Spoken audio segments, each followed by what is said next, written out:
ٹوکری رکھ دو، تو وہ جو سفیر خوش ہوئے کہ انہوں نے گویا کہ اپنی زمین ہمیں دے دی ہے۔ اگر مٹی جو ہے وہ میرے سر پر رکھ دی گئی ہے تو گویا کہ زمین اپنی انہوں نے ہمیں دے دی۔ انہوں نے اس کو جو ہے ایک اچھے شگون کے اوپر معمول کیا۔ یہی وجہ ہے کہ جب رستم سپہ سالار افواج ایران نے جب صحابہ کا ایک وفد گیا، اس نے بلایا کہ آؤ مجھ سے بات کرو، کہا تم ہم پر کیوں چڑھ دوڑے ہو؟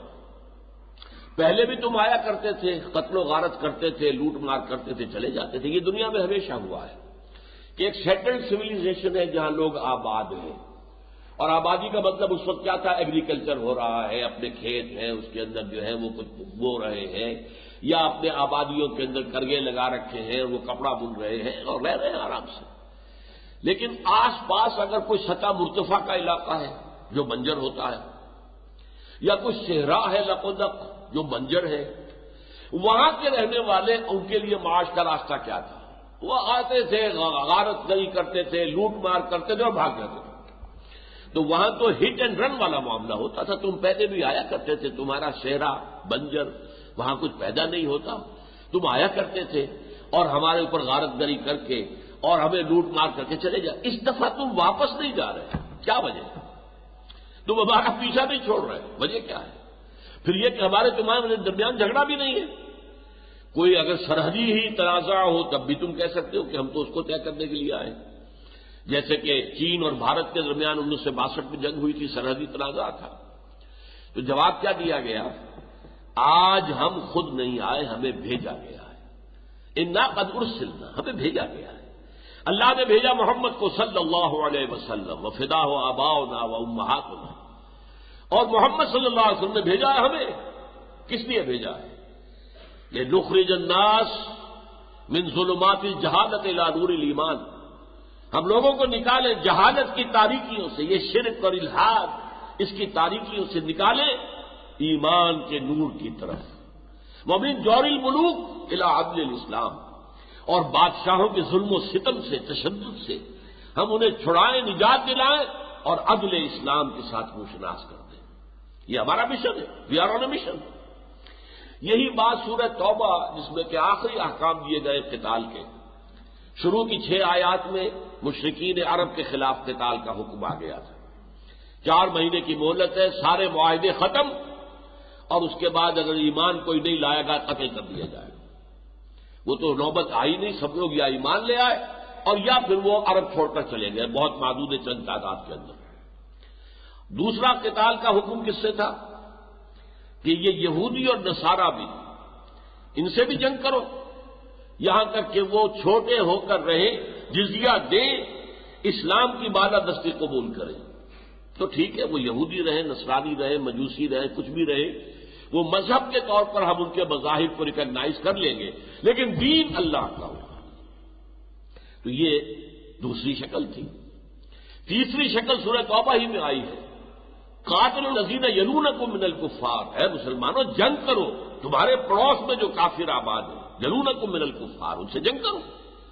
کیونکہ تمہیں اللہ کے دین کا جھنڈا لہرانا پورے سطح عرضی کے اوپر، لہذا جنگ کرو۔ تو ایک جنگ یہ تھی جو تیسرے درجے میں آئی ہے سورہ توبہ کے اندر، اور وہ کیا ہے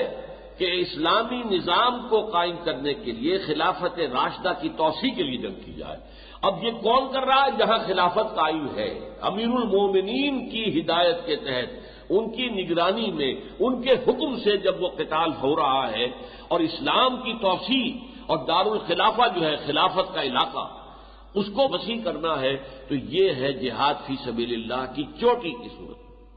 جہاد فی سبیل اللہ بانی قتال فی سبیل اللہ، مجھ سے بھی غلطی میں بار بار وہ لفظ جہاد آ رہا ہے۔ قتال فی سبیل اللہ کی دوسری صورت کیا ہے؟ اگر خلافت کا نظام کسی ملک کے قائم ہے اور اس کے اوپر حملہ ہوتا ہے، اس کا دفاع بھی قتال فی سبیل اللہ۔ اور تیسری شکل کیا ہے؟ کسی ملک میں اہل ایمان اس ملک کے اندر اسلام کے دین کو غالب کرنے کی جد و جہد کر رہے ہیں،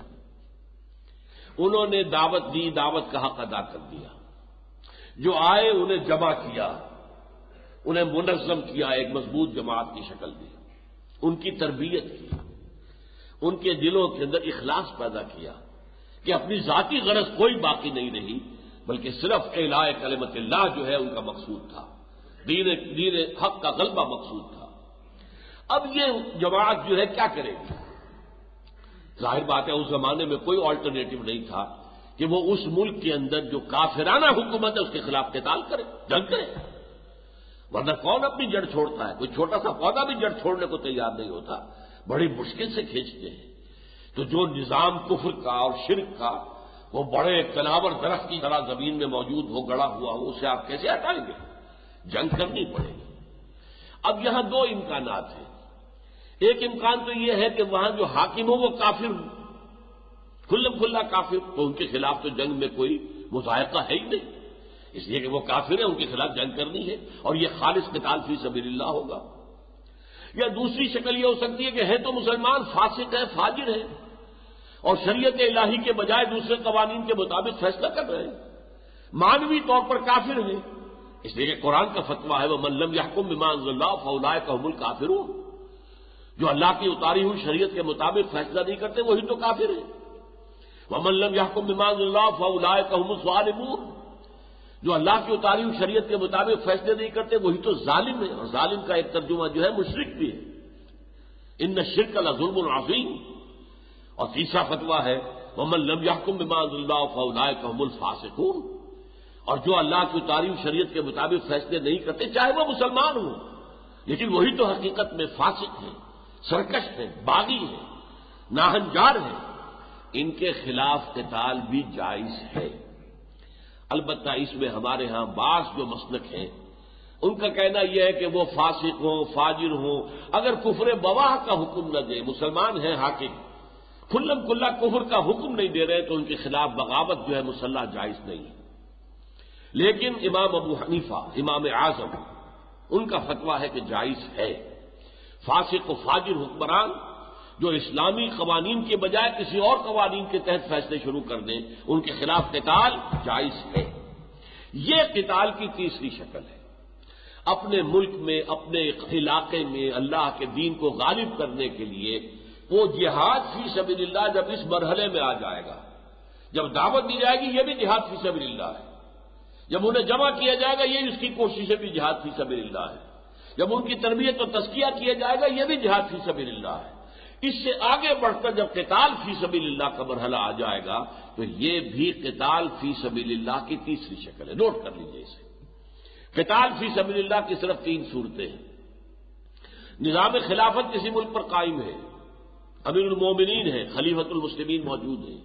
ان کے حکم سے، ان کی قیادت میں، ان کی زیر ہدایت دوسرے ملکوں پر حملہ کیا جائے تاکہ وہاں پر بھی اللہ کے دین کو غالب کر دیا جائے۔ یہ قتال فی سبیل اللہ کی بلند ترین شکل ہے جو صحابہ کرام نے دوران خلافت راشدہ کی۔ نمبر دو، اگر اس نظام خلافت والے ملک پر کوئی کافر حکومت حملہ کرتی ہے تو یہ دفاع بھی خالص قتال فی سبیل اللہ ہوگا۔ نمبر تین، اپنے ملک میں، اپنے علاقے میں اگر یہ جہاد فی سبیل اللہ جو ہے دعوت اللہ اور پھر منظم کرنا، تربیت اور تزکیہ کرنا، اس کے بعد اتنی قوت فراہم ہو جائے کہ اب جو بھی کافرانہ حکومت ہے چاہے وہ کافروں ہی کے ذریعے ہو رہی ہو چاہے وہ مسلمانوں کے ذریعے ہو رہی ہو کافرانہ حکومت، اس کے خلاف قتال، یہ قتال فی سبیل اللہ ہوگا۔ باقی دوسری کیٹیگری ہے جائز جنگ۔ قتال فی سبیل اللہ ایک چھوٹی کی کیٹیگری ہے، ایک ہے جنگ جو جائز ہے۔ کوئی مسلمان ملک ہے چاہے وہاں اسلام نافذ نہیں ہے، اس پر حملہ اگر ہو رہا ہے تو اس کا دفاع جو ہے یہ بھی جائز جنگ ہے، اور اس میں بھی اگر کوئی مرے گا، جان دے گا، وہ شہید ہوگا۔ اس لیے کہ حضور نے فرمایا ہے من قتل دون مالہ فہو شہید، جو شخص اپنے مال کی حفاظت کرتے ہوئے مارا جائے وہ بھی شہید ہے۔ ایک مسلمان ہے، اللہ اور اس کے رسول کے احکام پہ چلتا ہے، وہ کہیں سفر کر رہا تھا، ڈاکو نے حملہ کیا، ایک دو ڈاکو آ گئے، یا ان کے ہاتھ میں ہتھیار ہے، پستول ہے، اب وہ کہتے ہیں حوالے کر دو جو کچھ ہے تمہارے پاس۔ اب یہ راستہ دو ہی ہے اس کے پاس، یا تو کہہ لو ٹھیک ہے بھائی مجھ پر جو کچھ ہے لے لو، میری گھڑی بھی اتار لو، میرا پین لے لو، میری جیب میں سے بٹوا نکال لو، لے میری جان بخشی کرو، لے جاؤ جو لینا ہے۔ اور دوسرا یہ کہ آدمی کہہ کہ نہیں، اڑ جائے اپنی حفاظت کے لیے اور اس میں وہ مارا جائے تو وہ بھی شہید ہے۔ تو ظاہر بات ہے کہ اگر مسلمان کا اپنے مال کی حفاظت میں مارے جانا شہادت ہے تو اپنی آزادی کے لیے، اس کے تحفظ کے لیے مارے جانا وہ بھی شہادت ہے۔ یہی وجہ ہے افغانستان میں جب روسیوں کے خلاف جہاد ہو رہا تھا، میں نے اسے جہاد فی سبیل اللہ تو نہیں کہا تھا، اس لیے کہ نہ دعوت کے مراحل تھے، نہ اس سے پہلے افغانستان میں کوئی خلافت کا نظام قائم تھا، یہ تو چیزیں نہیں تھیں۔ تو وہ جو ٹپیکل تین میں نے بتائی ہیں آپ کو کہ جو قتال فی سبیل اللہ کی شکلیں، ان میں سے کوئی نہیں تھی۔ ہاں ایک مسلمان ملک کا جہاں کا نظام اسلامی نہیں تھا، اگرچہ جہاں کے حکمران جو ہے وہ بالکل انگریزی تہذیب کے اندر جو ہے غرق تھے، لیکن یہ ہے کہ مسلمان ملک تھا تو اس کے تحفظ میں، اس کی آزادی کے تحفظ کے لیے جنگ کرنا جائز قتال تھا، اور اس جائز قتال میں جس نے جان دی ہے وہ بھی شہید ہے۔ تو جائز قتال بہت سے قسم کے ہو سکتے ہیں، لیکن قتال فی سبیل اللہ یہ اصل میں تین ہے۔ پھر نوٹ کر لیجئے،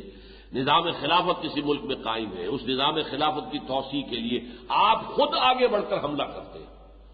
جس کے لیے کہ صحابہ کرام کی فوجیں جو ہے جہاں گئی ہیں تین آپشن رکھے، ایمان لے آؤ ہمارے برابر کے ہو جاؤ گے،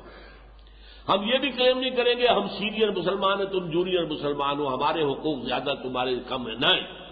ہمارے برابر ہو جاؤ، یہ نہیں تو جزیہ دو اور چھوٹے بن کر رہو، اور دین الحق جو ہے اللہ کا دین اس کی بالا دستی کو قبول کرو، اور اگر یہ بھی نہیں تو آؤ میدان جنگ کے اندر، تلوار فیصلہ کرے گی ہمارے اور تمہارے درمیان۔ یہ قتال فی سبیل اللہ کی بلند ترین صورت تھی جو دور خلافت راشدہ میں ہوئی۔ البتہ اگر کہیں اس ملک میں جس میں اللہ کا نظام خلافت قائم ہے کوئی حملہ کرتا ہے تو اس کا دفاع بھی خالص قتال فی سبیل اللہ ہے، جبکہ صرف مسلمان ملک ہے وہاں نظام خلافت نہیں ہے، اسلامی حکومت نہیں ہے، اسلامی قوانین نافذ نہیں ہے، لیکن رہنے والوں کی اکثریت مسلمانوں پر مشتمل ہے، اگر اس پر کوئی حملہ ہوتا ہے تو وہ بھی جائز جنگ تو ہے، اور اس میں جان دینا بھی مرتبہ شہادت کا حصول ہے، لیکن وہ قتال فی سبیل اللہ نہیں۔ اس فرق کو ذرا اچھی طریقے سے نوٹ کر لیجئے۔ تو یہاں پر جو ہے قتال فی سبیل اللہ کی بات ہو رہی ہے۔ اب دیکھیے وہ آخری آیت آ گئی جس کے بارے میں میں نے کہا تھا کہ کس قدر واضح چیزیں قرآن کی ہیں، اور کتنے لوگ جو صاحب علم ہونے کے بھی مدعی ہیں اور ان کی طرف سے بھی یہ چیزیں جو ہے بالکل ان کی نگاہوں سے اوجھل ہیں۔ اس آیت میں کھول دیا گیا الذین آمنوا یقاتلون فی سبیل اللہ، جو لوگ ایمان لائے ہیں وہ تو اللہ کی راہ میں قتال کر رہے ہیں، والذین کفروا یقاتلون فی سبیل الطاغوت، اور جنہوں نے کفر کیا وہ بھی تو قتال کر رہے ہیں۔ آخر 1000 کا لشکر آیا تھا بدر میں تو وہ قتال کے لیے نہیں آیا تھا، لیکن ان کا قتال فی سبیل الطاغوت ہے۔ طاغوت کسے کہتے ہیں؟ تغا یتغا، دریا کا اپنے حدود سے پانی نکل کر آیا تو اسے آپ طغیانی کہتے ہیں، دریا کو اپنی موج کی طغیانیوں سے کام، کشتی کسی کی پار ہو یا درمیان رہے، طغیانی۔ انسان کی طغیانی کیا ہے؟ اللہ کے حاکم ماننے کی بجائے خود حاکم بن بیٹھے، اللہ کے ساتھ لوگوں کسی ہستیوں کو شریک کر دیں، اللہ کو اپنا محبوب حقیقی بنانے کی بجائے کوئی اور شے جو ہے وہ وطن ہی اس کا محبوب مطلق بن گیا ہے، وطن پرست ہے، قوم پرست ہے، خدا پرست ہونے کی بجائے۔ تو اب یہ جو ہے یہ اگر جنگ کریں گے ظاہر بات ہے کہ ان کی جنگ جو ہوگی فی سبیل طاغوت ہوگی، ہے فی سبیل کا لفظ جیسے ادھر ہے ویسے یہاں ہے۔ وہ جو والدین تھے مشرک، وہ اپنے اگر صاحب ایمان نوجوان بیٹوں پر تشدد کر رہے تھے تو وہ ان کا جہاد تھا، لیکن وہ جہاد فی سبیل طاغوت تھا، وہ جہاد فی سبیل شرک تھا، وہ جہاد فی سبیل الکفر تھا، اور اہل ایمان جو ہے وہ جہاد فی سبیل اللہ کر رہے تھے، اپنے دین کو پھیلا رہے تھے، دعوت دے رہے تھے، تبلیغ کر رہے تھے، یہ جہاد ہو رہا تھا۔ مکے کے اندر 12 برس یہ جہاد جاری رہا، ادھر سے بھی جہاد ادھر سے بھی جہاد، ادھر سے جہاد فی سبیل اللہ ادھر سے جہاد فی سبیل طاغوت یا فی سبیل شرک۔ اسی طریقے سے جب قتال شروع ہو گیا تو قتال بھی دو طرفہ ہے، ایک طرف محمد رسول اللہ صلی اللہ علیہ وسلم اور آپ کے ساتھی ہیں والذین معہ، یہ ہے قتال کر رہے فی سبیل اللہ، اللہ کی حکومت قائم کرنے کے لیے، اللہ کے کلمے کو سربلند کرنے کے لیے، اللہ کے دین کو غالب کرنے کے لیے، اور جو رجسٹ کر رہے ہیں، جو سامنے آئے ہیں، جو راستہ روک رہے ہیں، وہ بھی جنگ کر رہے ہیں، یقاتلون فی سبیل الطاغوت، وہ قتال کر رہے ہیں طاغوت کے راستے۔ اسی طرح جہاد فی سبیل اللہ، جہاد فی سبیل الطاغوت، قتال فی سبیل اللہ، قتال فی سبیل الطاغوت، تو یہی ہمیشہ رہا، جیسا کہ دنیا کے اندر حق و باطل کی جو جنگ ہے ہمیشہ جاری رہی ہے۔ ہر رسول آیا ہے تو وہ جنگ ہوئی ہے، وہ جنگ چاہے ہاٹ وار نہ ہوئی ہو، کولڈ وار تو ہوئی نا۔ ظاہر بات ہے کہ وہ تشدد کر رہے ہیں، ادھر سے جواب نہیں دیا جا رہا، لیکن آپ نوٹ کیجئے، اگر فرض کیجئے مدینے کی کھڑکی نہ کھلتی اللہ تعالی کے فضل و کرم سے، تو کیا مکے ہی میں قتال نہ ہو جاتا؟ حضور کو بھیجا گیا تھا دین کو غالب کرنے کے لیے، یہ تو اللہ کی حکمت تھی، اس نے اپنے وہ جو بلد الامین تھا اسے بچایا جنگ سے۔ آخری وقت میں صرف ایک دن کے لیے حضور کے لیے جنگ جائز کی گئی ہے حرم کے اندر، اور وہ بھی چند لوگ مارے گئے صرف، باقی یہ کہ وہ تو بلد الامین ہے، لہذا اس کو اللہ نے بچا لیا اور مسلمانوں کو نکال کر وہاں سے لے گیا، اور پھر وہاں سے جنگیں ہوئی ہیں، اور وہ باہر میدان کے اندر ہوئی ہیں، یا تو بدر میں ہوئی ہے، جو سمجھیے کہ تقریباً 200 میل مکے سے اور 80 میل کے قریب مدینے سے، اور یا پھر یہ کہ وہ احد میں آئے ہیں تو مدینے ہی میں پہنچ گئے کوہ احد کے پہاڑ میں، اور جب پوری طریقے سے وہ ایگزاسٹ ہو چکے تھے، اب ان میں جان نہیں رہی تھی، تب حضور نے پیش رفت فرمائی اور 10,000 کا لشکر لے کر آپ رمضان سن 8 ہجری کے اندر جو ہے آپ گئے ہیں، اور بالکل نہ ہونے کے برابر جنگ ہوئی ہے۔ لیکن فرض کیجئے کہ یہ مدینے کی کھڑکی نہ کھلتی تو کیا حضور دین کو غالب کرنے کی جد و جہد نہ کرتے؟ وہ تو وہاں کرتے، اور اللہ تعالیٰ مزید طاقت دے دیتا تو وہیں پر جو وہاں کے کفار تھے ان کے ساتھ جنگ ہوتی، اور ظاہر بات ہے کہ اسی کے نتیجے میں پھر اللہ کا دین قائم ہوتا۔ تو وہ جو جہاد فی سبیل اللہ اور جہاد فی سبیل الطاغوت، یہ جو مقابلے میں تھے مکے کے اندر، وہ مکے ہی کے اندر ہو سکتا ہے کہ قتال فی سبیل اللہ اور قتال فی سبیل الطاغوت کی شکل اختیار کر جاتا۔ یہ حکمت خداوندی ہے کہ اس نے اس قتال فی سبیل اللہ ورسس قتال فی سبیل الطاغوت کو مکے سے باہر کے میدان کے اندر رکھ دیا ہے، ورنہ یہ کہ حق و باطل کی کشمکش تو ہمیشہ رہی۔ بقول علامہ اقبال، ستیزہ کار رہا ہے ازل سے تا امروز، چراغ مصطفی سے شرار بولہبی، ہمیشہ سے تاریخ جو حق و باطل کے درمیان جنگ چلی آ رہی ہے۔ تو فرمایا الذین آمنوا یقاتلون فی سبیل اللہ، ان آیات کے بعد میں سمجھتا ہوں کہ کوئی اشتباہ نہیں رہنا چاہیے، کلیئر ہو جانی چاہیے چیزیں۔ ایک جائز قتال مسلمان کے لیے کیا ہے، اور قتال فی سبیل اللہ جو سب سے اونچی شے ہے وہ کیا ہے، اور فی سبیل لگانے کے ساتھ جہاد اور قتال کسی بھی شخص، کسی بھی گروہ، کسی بھی جماعت، کسی بھی فوج کے اوپر اپلائی کیا جا سکتا ہے۔ یہ جو ہے مقاتل فی سبیل اللہ، یہ مقاتل فی سبیل الطاغوت ہے، فی سبیل الشرک ہے تو مقاتل قتال کرنے کے لیے تو آئے ہیں ایک دوسرے کے سامنے، ہے تو مجاہد، ایک سبیل الشرک مجاہد کر رہا ہے اور ایک فی سبیل التوحید جہاد کر رہا ہے۔ فرمایا فقاتلوا اولیاء الشیطان، تو اے مسلمانوں قتال کرو ان شیطان کے ساتھیوں کے ساتھ۔ یہ طاغوت کے لفظ کو اور زیادہ واضح کر دیا، جو شیطان کے ساتھی ہیں۔ آپ کو معلوم ہے حزب اللہ، حزب الشیطان، سورہ مجادلہ کے اندر یہ دونوں الفاظ ایک دوسرے کے سامنے آ گئے، ایک طرف حزب اللہ ہے، ایک طرف حزب الشیطان۔ جو بھی شرک کے لیے، غیر اللہ کی حاکمیت کے لیے، غیر اسلامی نظام قائم کرنے کے لیے جد و جہد کریں گے وہ حزب الشیطان کوئی بھی ہو، چاہے لیبل انہوں نے اسلام کا لگایا ہوا ہو، چاہے انہوں نے منافقانہ طور پر اسلام کا لبادہ اوڑھا ہوا ہو، لیکن اگر وہ اللہ کے دین کو قائم کرنے کے راستے میں مزاحم ہوتے ہیں تو وہ حزب الشیطان ہے، اور حزب اللہ وہ ہے جو اللہ کے دین کو قائم کرنے کے لیے تن من دھن لگا رہی ہے۔ تو ظاہر بات ہے یہ حزب الشیطان جو قتال فی سبیل اللہ کے مقابلے میں آ گئے ہیں، قتال فی سبیل الطاغوت کے لیے، تو یہ در حقیقت اولیاء شیطان ہے، شیطان کے ساتھی، شیطان کے مددگار، شیطان کے پشت پناہ۔ تو فرمایا فقاتلوا اولیاء الشیطان، اور ان اولیاء الشیطان میں سب سے بڑے کون تھے؟ قریش مکہ۔ اسی لیے سورہ توبہ میں کیا کہا گیا؟ فقاتلوا ائمۃ الکفر، اس لیے کہ فتح مکہ کی طرف جب لوگوں نے دیکھا کہ تیاریاں ہو رہی ہیں تو کچھ مسلمان تھے، صاحب ایمان تھے، وہ منافق نہیں تھے، وہ کچھ رد و قدح کرنے لگے۔ کچھ ایک تو خوف تھا، قریش، اور یہ تو شیر کے جو ہے یوں سمجھیے کہ آپ شیر کا وہ کیا کہتے ہیں جہاں وہ رہتا ہے بھٹ ہے اس کا یا جو بھی ہے اس کے اندر آپ جا رہے ہیں، شیر ہے وہ تو۔ نمبر دو، ان کو یہ احساس بھی تھا، مسلمان تھے، کہ حرم کی بے حرمتی ہو جائے گی، اگر خون ریزی حرم کے اندر ہوئی تو حرم کی بے حرمتی ہو جائے گی۔ نمبر تین یہ کہ یہ قریش اگرچہ کافر ہیں، مشرک ہیں، لیکن حاجیوں کی سیوا کرتے ہیں، حاجیوں کی خدمت کرتے ہیں، سقایت الحاج و عمارت المسجد الحرام، مسجد حرام کو انہوں نے آباد کیا ہوا ہے، چاہے وہ مشرک ہیں، مسجد حرام کو آباد تو ہے نا، لوگ تو ہیں وہاں، آتے تو ہیں لوگ، اور پھر یہ حاجیوں کو پانی پلاتے ہیں، ان کے لیے پانی کا بندوبست، پانی وہاں سب سے بڑی دولت تھی، سب سے کمیاب شے جو ہے وہ پانی تھا، لہذا یہ کرتے تو مختلف اسباب سے، مختلف جو ہے کچھ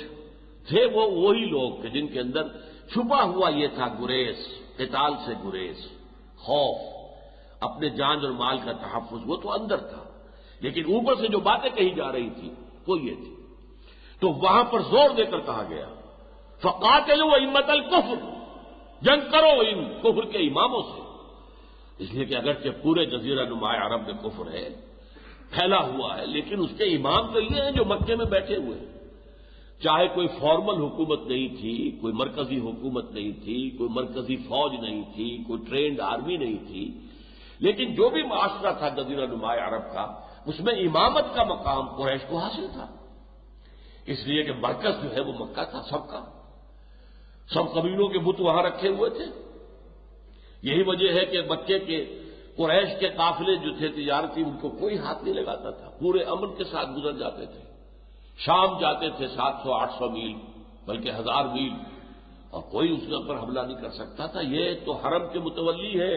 کعبے کے متولی ہے، ان کو ہم نقصان نہیں پہنچا سکتے۔ جنوب میں یمن کی طرف جاتے تھے اور بڑے وحشی قبائل آباد تھے راستے میں، لیکن وہ قریش کے قافلوں کچھ نہیں کہتے تھے۔ لإلاف قریش إیلافهم رحلة الشتاء والصيف، سردی گرمی میں ان کے قافلے خوب چلتے تھے، گرمی میں یہ شام کی طرف جاتے تھے، سردی میں یمن کی طرف جاتے تھے۔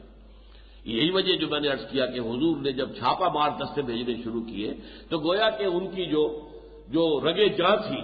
لائف لائن، اس کے اوپر آپ نے گویا کہ ہاتھ ڈال دیا، اس طریقے سے ان کے اندر انہیں گویا کہ میں اس کے لیے ایک اور تعبیر آج کل اختیار کر رہا ہوں کہ یہ سانپ کو بل سے نکالنے کی تدبیر تھی، وہ بل میں تھا سانپ، اسے حرم کی حرمت کا تحفظ حاصل تھا قریش، ورنہ ظاہر بات ہے کہ جب رسول کسی جگہ سے ہجرت پر مجبور کر دیا جائے تو پھر اس سے پہلے جو ہوتا رہا عذاب آتا تھا اس قوم کے اوپر، لیکن یہاں پر وہ عذاب اس طریقے سے نہیں آیا۔ کیا مکے پر وہ عذاب آتا؟ کیا بیت اللہ کو برباد کیا جاتا اگر آسمان سے پتھروں کی بارش ہوتی؟ نہیں۔ تو اس لیے سانپ کو بل سے نکالا ہے۔ یہ جو آپ نے چھاپا مار دستے بھیجے اور ان کا جو عرصہ حیات تنگ کر دیا، ان کی معیشت کو جو ہے تھریٹن کیا، ان کا جو پولیٹیکل انفلوئنس کا زون جو تھا اسے تنگ سے تنگ کرتے چلے آ رہے تھے، تو تنگ آ کر سانپ نکلا اپنے بل سے، وہ سانپ کو بل سے نکال کر سر کچلا گیا اس کا۔ 70 جو مارے گئے ہیں بدر میں، جس کو یوم الفرقان، ابو جہل نے پہلے ہی کہہ دیا تھا یوم الفرقان ہوگا، یہ دن جو ہے یہ فرق کر دے گا کہ کون حق پر ہے کون باطل پر ہے، اس لیے کہ اسے یقین تھا میں 1000 کی نفری لے کر جا رہا ہوں، محمد ایڑی چوٹی کا زور لگا لے صلی اللہ علیہ وسلم، تب بھی 1000 آدمی تو میدان میں نہیں لا سکتے۔ ظاہر بات ہے کہ 313 ہی تھے نا حضور کے ساتھ، اور وہ بھی غیر مسلح تھے، وہ تو نکلے تھے اصلاً قافلے کے اوپر حملہ کرنے کے لیے، جیسے کہ اس سے پہلے 8 مہمیں تھیں، لیکن یہ ہے کہ بہرحال اللہ نے جو اس نے کہا تھا یوم الفرقان ہوگا، اللہ نے یوم الفرقان بنا دیا۔ اللہ نے اپنی خصوصی مدد سے مسلمانوں کو 313 جو غیر مسلح تھے، بہت ہی کم لوگ تھے جن کے پاس اسلحہ تھا، لہذا اللہ تعالیٰ نے یوم الفرقان بنا دیا۔ لیکن اصل بات جو میں نے کہی ہے کہ سانپ کو بل سے نکال کر اس کا سر کچلا گیا ہے، اس لیے کہ سارے کے سارے مشرکین کے جو سردار تھے وہ مارے گئے، ایک بچا ہے ابو سفیان، اس لیے کہ وہ قافلہ لے کر شام گیا ہوا تھا، اور واپسی پر اسی نے جو ہے کال بھیجی تھی، SOS کال جو کہلاتی ہے، ایمرجنسی کی مدد طلب کی جائے کہ میرے قافلے کو خطرہ ہے، کیونکہ جب وہ جا رہا تھا قافلہ لے کر تب حضور نے پیچھا کیا تھا، لیکن وہ نکل گیا۔ واپس آ رہا تھا پھر خطرہ تھا، اب لدا پھندا آ رہا تھا مال غنیمت کے ساتھ، لہذا اس نے جو ہے وہاں پیغام بھیج دیا کہ مجھے خطرہ ہے محمد صلی اللہ علیہ وسلم ان کے ساتھیوں سے، لہذا مدد بھیجو، اور یہی چیز جو ہے فیصلہ کن ثابت ہو گئی۔ دوسرا وہاں سے دوڑتا ہوا آیا ایک شخص جس نے آ کر کہا کہ محمد صلی اللہ علیہ وسلم کے آدمیوں نے ہمارا ایک آدمی قتل کر دیا۔ یہ نخلا کے اندر واقعہ ہوا جو مکہ مکرمہ اور طائف کے مابین، تو پھر یہ سانپ نکلا ہے اپنے بل سے اور ان کا تھر کچلا گیا میدان بدر میں۔ تو فرمایا فقاتلوا اولیاء الشیطان ان کید الشیطان کان ضعیفا، یہ بڑی پیاری آیت ہے۔ شیطان کی چال، شیطان کی تدبیر بہت کمزور ہے، نظر آتی ہے بہت مرعوب کن، معلوم ہوتا ہے کہ اس کو بڑی طاقت ہے اس کے پاس، لیکن کیسے اللہ تعالیٰ اس طاقت کو سرنگو کر دیتا ہے۔ ہاں اہل ایمان ثابت کر دیں، اپنی ثابت قدمی کا ثبوت دے دیں، ثابت کر دیں اپنے دین کے اوپر اخلاص کے ساتھ قائم ہونے میں،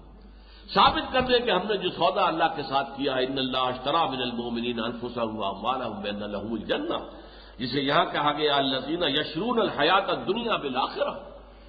جو واقعتاً اپنا سودا کر چکے ہو جان و مال کا اللہ کے ساتھ جنت کے عوض،